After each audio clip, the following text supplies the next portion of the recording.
সৰ্বপ্ৰথমে সৃষ্টিকৰ্তা ঈশ্বৰৰ কোটি কোটিবাৰ ধন্যবাদ দিছোঁ।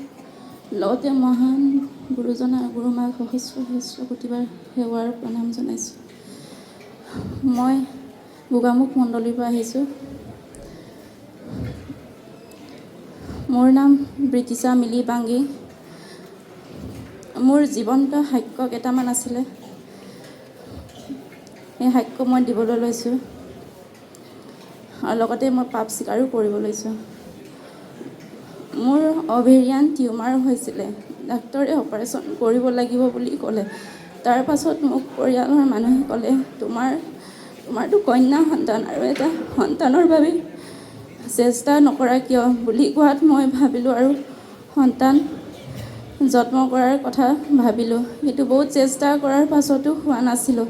তাৰ পাছত যোৱা বছৰ প্ৰভুৰ গৃহত ভূঁই ৰোৱা পৰ্বত মই আহিছিলোঁ আৰু তাৰ দুমাহৰ পাছত মই আকৌ মা হোৱাৰ সৌভাগ্য প্ৰভুৱে আশীৰ্বাদ হিচাপে প্ৰদান কৰিলে। আৰু যোৱা এপ্ৰিল মাহৰ 18 তাৰিখ গুড ফ্ৰাইডে দিনাখন মোৰ কন্যা সন্তান এটি পালোঁ। তাৰ দুদিনৰ পাছত ঘৰলৈ আহিলোঁ আৰু মই মনতে প্ৰভুক কান্দি কান্দি ক'লোঁ, প্ৰভু মোক কিয় ল'ৰা সন্তান দি নিদিলা বুলি মোক কয়। মই বহুত কান্দিলোঁ, সেইটোৱে মোৰ পাপ আছিলে। আৰু তাৰ দুমাহৰ পাছত মোৰ চিজাৰিন হোৱা জেগাত মোৰ ইনফেকশ্যন হয়, মই দুবাৰ আকৌ চিলাবলগীয়া হ'ল।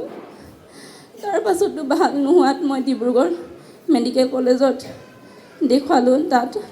মই তাত সুস্থ হ'লোগৈ আৰু প্ৰভুৰ তেল পানী লগাই মই ভাল পালোগৈ।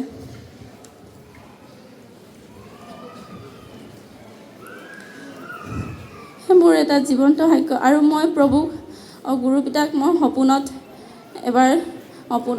মোৰ গৃহলৈ আহিছিলে গুৰুপিতাই। তেতিয়া গুৰুপিতাক মই ক'লোঁ, পিতাই মই আপোনাক আমাৰ মিচিঙৰ মিবুগালু এখন দিম বুলি ক'লোঁ।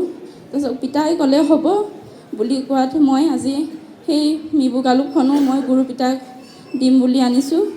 আৰু মই মনতে ভাবিছিলোঁ যে মোৰ ল'ৰা সন্তান হ'লে মই 20,000 মই হৰিহণা হিচাপে গুৰুপিতাক দিম বুলি, কিন্তু মই সিমান যুগুত কৰিব নোৱাৰিলোঁ। মই আধাহে যুগুত কৰি আনিছোঁ। সেয়া মোৰ সাক্ষ্য। ধন্যবাদ।